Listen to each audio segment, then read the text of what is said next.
ku munsi w'ejo hari hategerejwe umukino w'ishiraniro amakipe abiri ikipe ya Manchester City na Arsenal n'ubundi bari guhatanira igikombe cya shampiyona.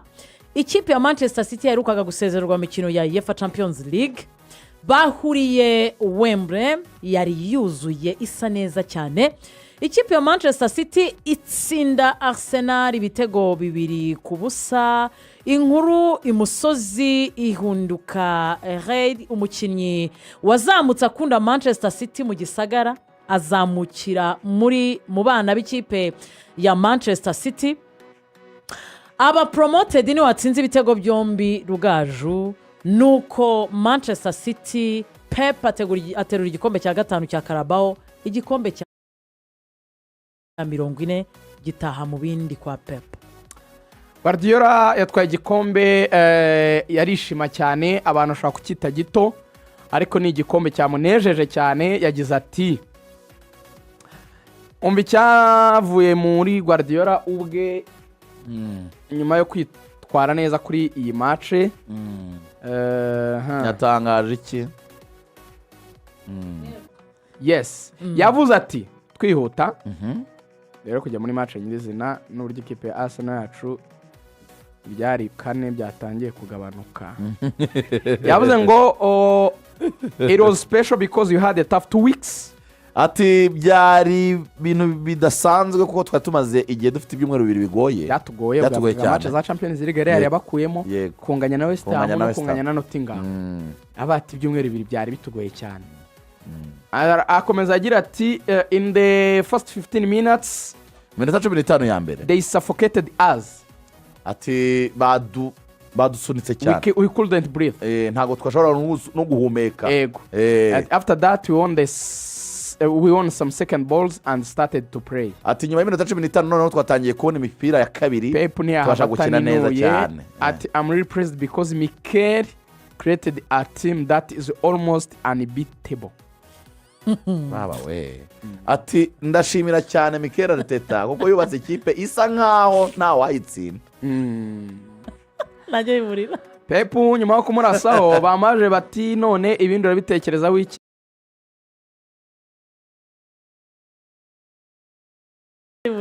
Pepe nyuma yo kumurasaho bamaje bati none ibindi urabitekereza wiki. Aravuga ati it is still the joy to compete. Ati biracyari byo gukenera. Nyine biranezeza guhatana. Today was a real challenge. Uyu munsi wari umunsi udasanzwe nyine. Ati nobody gave us anything and I said to the players today. Nta muntu n'umwe wadushiraga karo rutega ariko nabwiye abakinnyi. Yego. Ati we are going to see our level ourselves. Ati tugomba kwireba mu ndorerwamo tukamenya urwego rwacu. What are we? Turi bande? We talked about the game we played against Arsenal at the beginning of the season and what was the challenge. Ati twakomeje kureba umukino twakiniye na Arsenal mu season igitangira.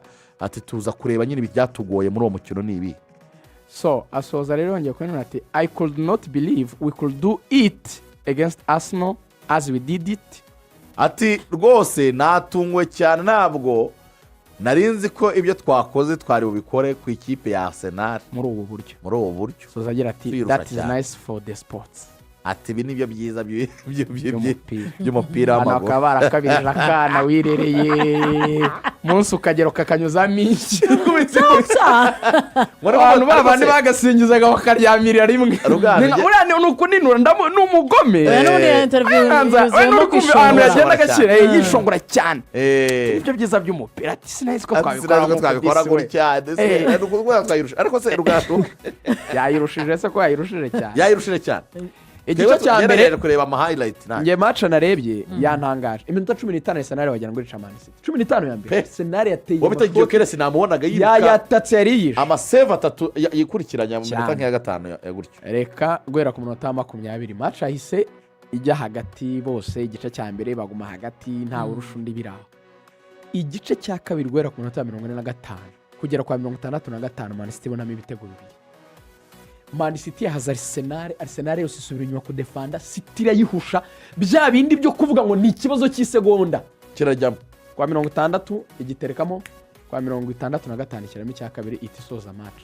umwana witwa Nikorera ibitego bibiri by'umutwe byose byaturutse ku ruhande rw'ibumoso wa Hinkapi abonye ikarita y'umuhondo mu gice cya mbere abantu akavuga ko umutoza agomba kuba yamukuyemo kuko Semenyo yari yamugoye akazana karifiyori hakiri kare banga nyine yanze kumukuramo amugumishamo niba wenda bavugaga yuko umukinnyi atinyaga kwiyangaje kuko yari afite umuhondo bati nkoze irindi kosa bamu umutuku wenda agakina atitanga 100% abantu batari gukora sabu hakiri kare ariko kandi umutoza wa Arsenal nawe afite icyo yavuze kuko ntago ari uwa Man City gusa wavuze cyane abantu bakweshoninga icyemezo cye nshaka kudefanda cy'umuzamu nk'umutoza ndamudefanda rwose ahangaha Arteta nawe yavuze Arteta ati icyambere yabajijwe ni ku muzamu Kepa Arrizabalaga kuko Kepa niwe watanze igitego cya mbere bateye umupira uri mu kirere arasimbuka aho kuwufata ngo akomeze umunyura hagati y'ibiganza wana tadepoze uramurenga pera ruvuye kwa Da Silva Nikorera ahita amutsinda umutwe amajere yo ku cyemezo cyo gushyira Kepa Arrizabalaga mu izamu yavuze ngo I understand that but I have to do what I feel is right. Ati nakoze ibyo nagakwiriye gukora numva kandi byari ngombwa. Which is honest and which is fair. Ati mu buryo buboneye kandi bunyuze mu mucyo. And I think we have understanding with Kepa. Ati nzi neza ko dufitanye ubwumvane na Kepa Arrizabalaga.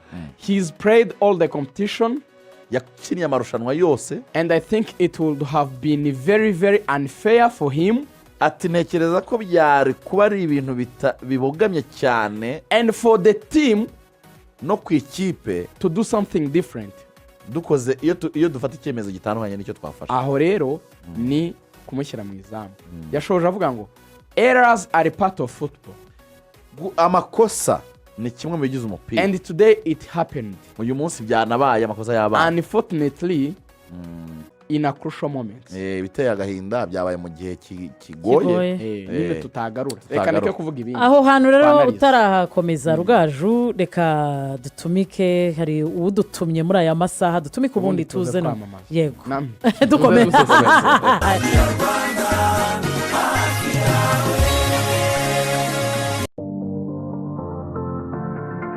Banki nkuru y'u Rwanda ku bufatanye n'ibigo by'imari ndetse n'ibindi bigo bitanga serivisi z'imari iramenyesha abaturarwanda bose ko yateguye icyumweru cyahariwe gukemura ibibazo abaguzi ba serivisi z'imari bahura nabyo ndetse n'ibijyanye n'ibiro by'amakuru ku myenda CRB.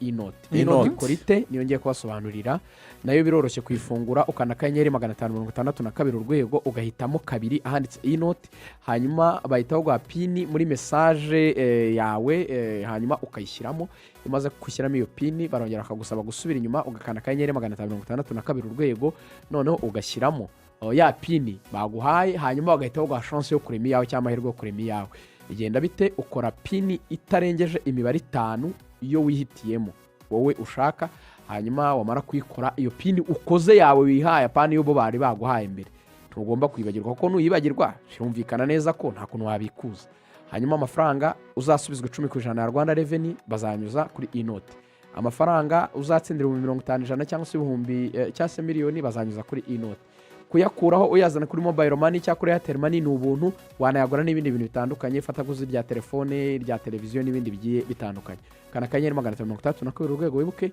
kuba wahita uregistaringa kuri ino.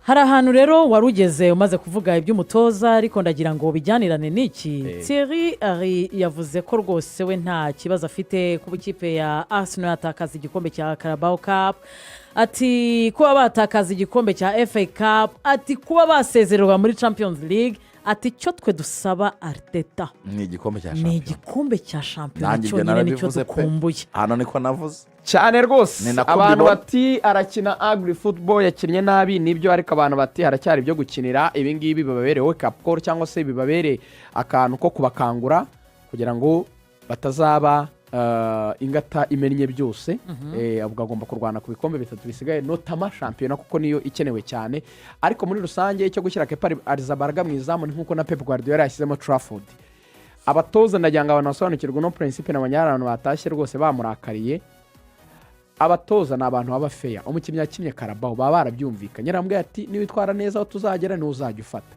so kugira ngo basharinge yamuhaye izamu nk'uko yanabakuriyemo Chelsea ari uri mu izamu. Uyu munsi bigenda nabi, ni nk'uko hano bayikosa Arsenal ikina na Wolves rigakorwa n'umuzamu wa mbere. Yego. So nta kibazo rero cy'umuzamu, abatoza bakora kuri principe si amarangamutima, so ko ari finale n'ubundi Arsenal niyo haba mu ndi muzamu wa mbere hari gutsindwa yarushijwe. So ngenga ko mvuga ngo mu magambo magufi Guardiola yatsinze Arteta amurusha, abakinnyi ba Arsenal bagiye mu kibuga barushijwe, hatagira ubyegeka ku muzamu gusa. Twagiye mu kibuga turatsindwa, reka turwanire ibindi bikombe bisigaye. Imana nidufasha ntibizabe Netflix ngo twongere dusange n'ibindi biragiye. Ariko Pepe yishimye, yahoberanye n'umwana w'umukobwa Maria Guardiola kuko yararemerewe, abantu bose baramusuzuguye baramugize ngo ni umuntu wa fake. Ariko ni nkaho yavuze ati murabibona yuko nkirimo.